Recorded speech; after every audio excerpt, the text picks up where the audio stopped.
All right, let's get right into it. We're going to talk about the hidden forces that shape every single business.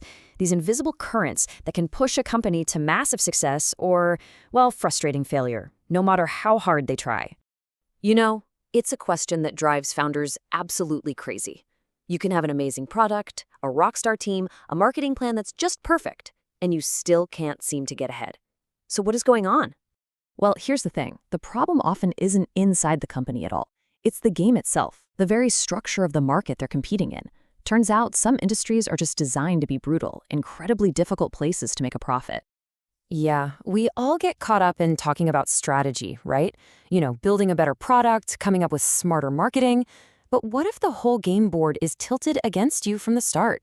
The industry you choose to play in can actually decide a huge chunk of your fate before you even make your first move. And this is where it gets really interesting.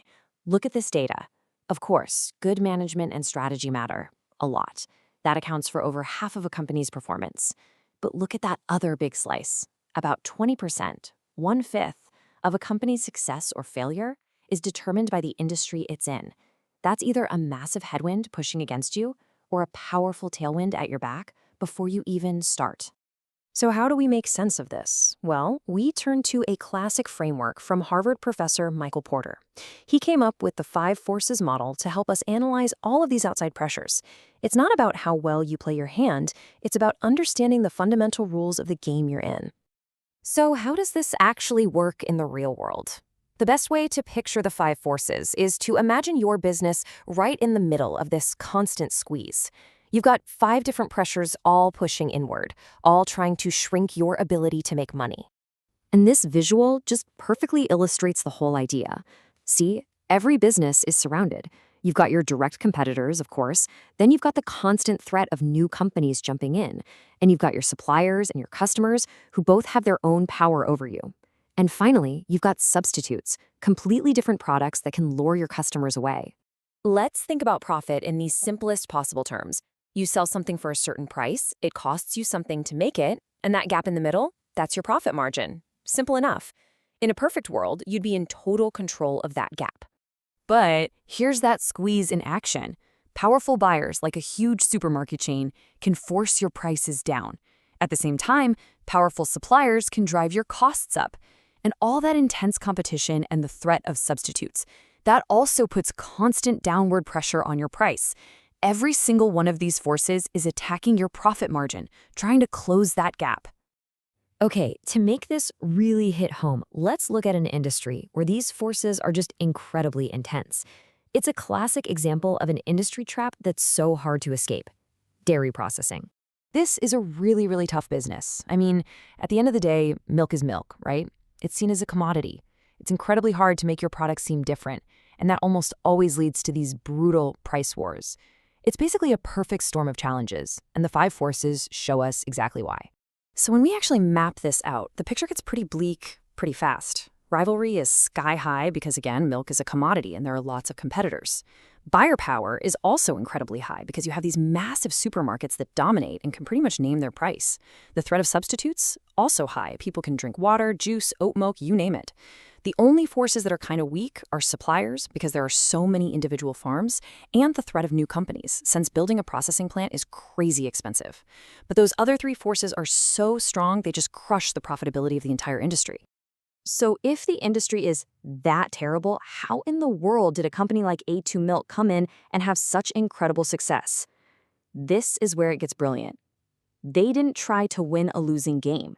They completely changed the game they were playing. They just masterfully sidestepped the forces. They stopped selling milk, the commodity, and they started selling a very specific solution: milk for people who can't drink milk. By focusing on this A2 protein that helps with digestive comfort, they created a whole new category. And just like that, buyer power got weaker because their customers were incredibly loyal and way less sensitive to price. And the threat from all those generic substitutes, it suddenly became a lot less relevant. And the results? I mean, they're just staggering. Look at this. A2 Milk had operating margins almost 10 times higher than its average competitor. This wasn't just about a slightly better product. This was about achieving a fundamentally better strategic position in the industry. It's a total game changer. Now, there's more than one way to tackle a tough industry. The cement giant Cemex took a completely different approach.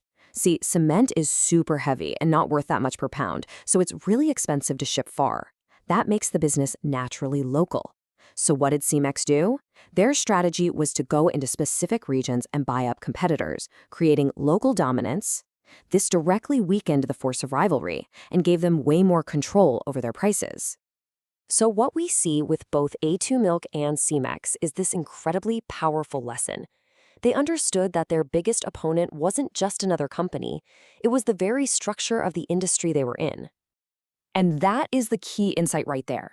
Your strategy can't just be about being better or faster or cheaper. It has to be about deeply understanding these 5 forces and then positioning your company where those forces are weakest. Or, if you're really clever, finding ways to actually change the forces in your favor. Ultimately, it all boils down to 2 strategic paths you can take. You can either focus on value creation, which is about making the whole pie bigger for everyone. That's what A2 Milk did. They created a whole new category. The other path is value capture, which is about fighting to get a bigger slice of the existing pie. That was CMX's strategy. Both are completely valid ways to win in a difficult industry. And that leaves us with this final kind of sobering thought. You can have the most brilliant strategy in the world, but if you're in a fundamentally broken industry, it might just be a recipe for failure. Analyzing these 5 forces isn't just some boring business school exercise. It's the first, most important step you can take. It helps you answer the one question that matters most. Is this a game that we can actually win?